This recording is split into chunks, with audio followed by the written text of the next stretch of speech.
On corrige dans cette vidéo l'exercice numéro 4 sur la dérivation globale. Donc on s'intéresse déjà à la fonction f de x égale 4x carré moins 2x plus 5. Alors on me demande de faire son tableau de variation après avoir étudié le signe de la dérivée. Donc une petite faute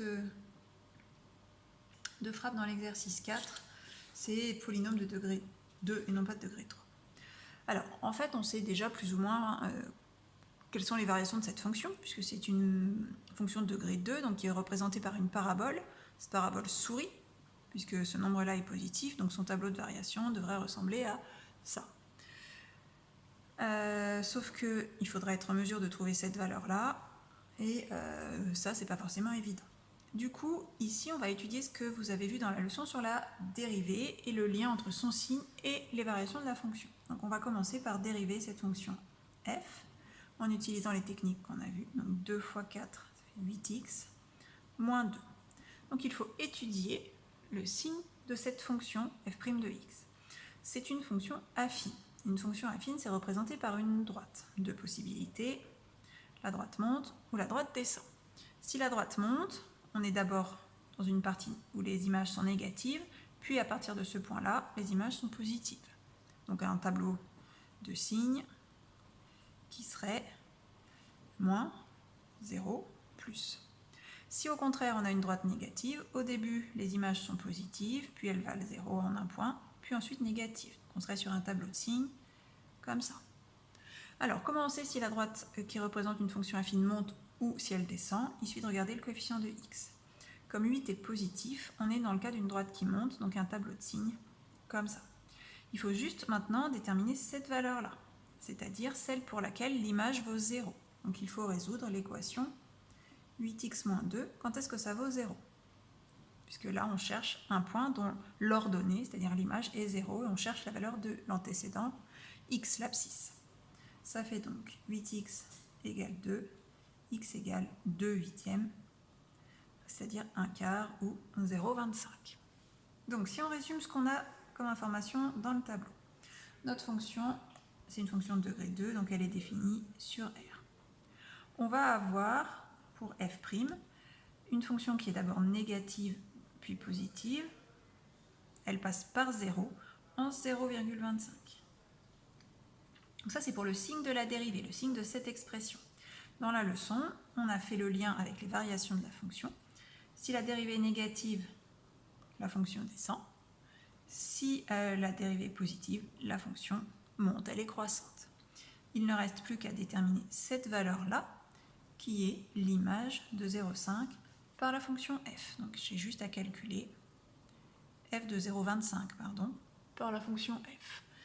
f de 0,25, c'est 4 fois 0,25 au carré. Attention, on ne se trompe pas, c'est bien f ici, moins 2 fois 0,25 plus 5. Donc là, on va faire le calcul pour obtenir l'image. On obtient 4,75. Donc là, c'est la valeur qui nous manquait ici. Donc voilà les variations de cette fonction polynôme de degré 2. Donc on n'est pas étonné qu'elle soit décroissante puis croissante. On l'avait dit au début, 4 est positif, donc la parabole sourit. On va faire la même chose pour les deux fonctions suivantes. Donc la deuxième fonction, c'est f de x égale moins x carré plus 4x plus 2. On détermine sa dérivée. 2 fois moins 1, ça fait moins 2x plus 4.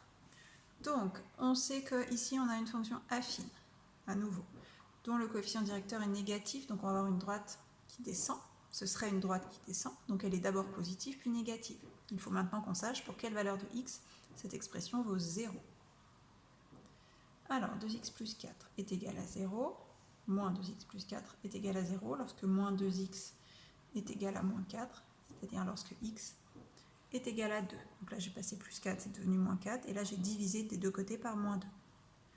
Donc, je fais mon tableau de variation. Ça s'annule lorsque x vaut 2, enfin ça, la dérivée s'annule lorsque x vaut 2. Avant, elle est positive puis négative, puisque ce coefficient est négatif. Donc on a une fonction qui est croissante, puis décroissante. Une fonction f qui est croissante, puis décroissante. Il me manque cette valeur-là. Pour l'obtenir, je calcule l'image de 2 par la fonction f.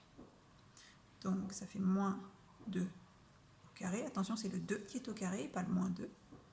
Plus 4 fois 2, plus 2.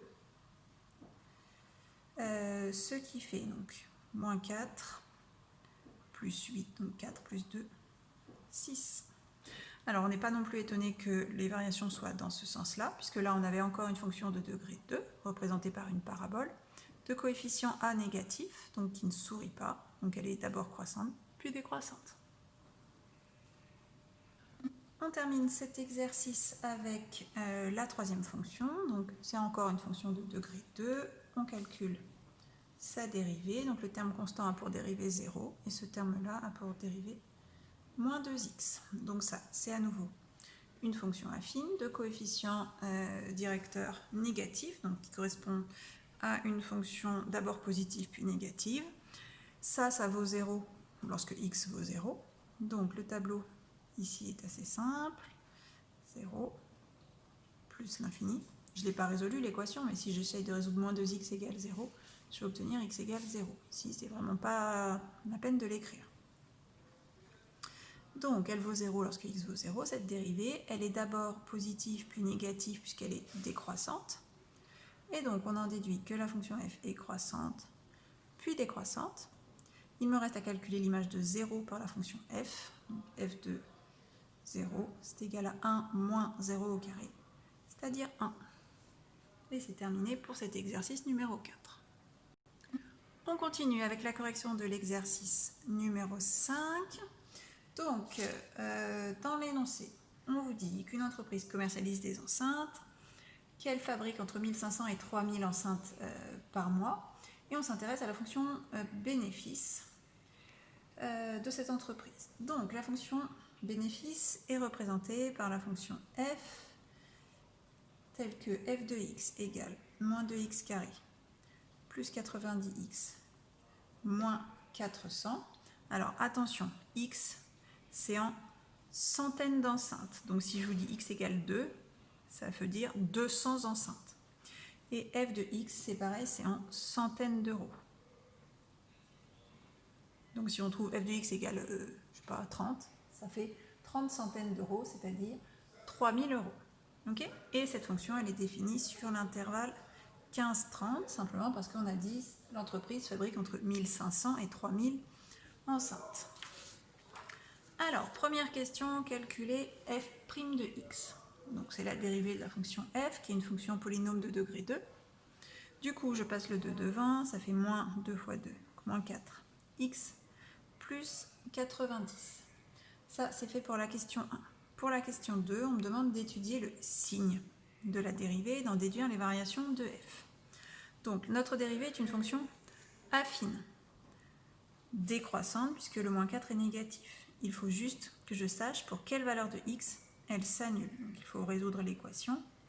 Moins 4x plus 90 égale 0, c'est-à-dire moins 4x égale moins 90, et donc x égale 90 divisé par 4, donc 22,5. Je trace mon tableau, donc attention, elle est définie de 15 à 30 seulement ma fonction. Pas la peine de l'étudier de moins l'infini à plus l'infini. On a dit la dérivée s'annule en 22,5.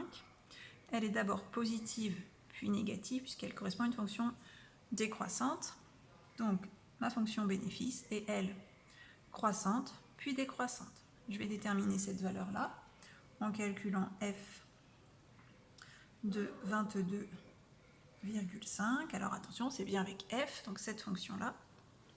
Donc moins 2 fois 22,5 plus 90 fois 22,5 moins 400. Donc là, c'est la calculatrice qui va travailler pour moi. Moins 2 fois, j'ai oublié un carré, 22,5 au carré, plus 90 fois 22,5 moins 400. Et on obtient 612,5 comme image. Il nous reste à faire la question 3. Alors, Alors, pour quelle production le bénéfice est-il maximal? Quel est alors ce bénéfice? Donc ici, on fait le lien avec l'énoncé. Dans les deux premières questions, on a juste fait une étude de fonction. Maintenant, on va voir ce que cette étude nous permet d'en déduire pour la situation. Donc le bénéfice, il était représenté par la fonction f. On voit bien que ce bénéfice est maximal ici, donc lorsque x vaut 22,5 et qu'il vaut 612,5. Alors attention, ce sont toujours des centaines, donc là c'est 22,5 centaines, c'est-à-dire 2250 enceintes produites, et il est de coût de, il faut multiplier par 100, donc ça fait 612 500 euros. Donc le bénéfice est maximal pour 2250 enceintes. Il est alors de 612 500 euros.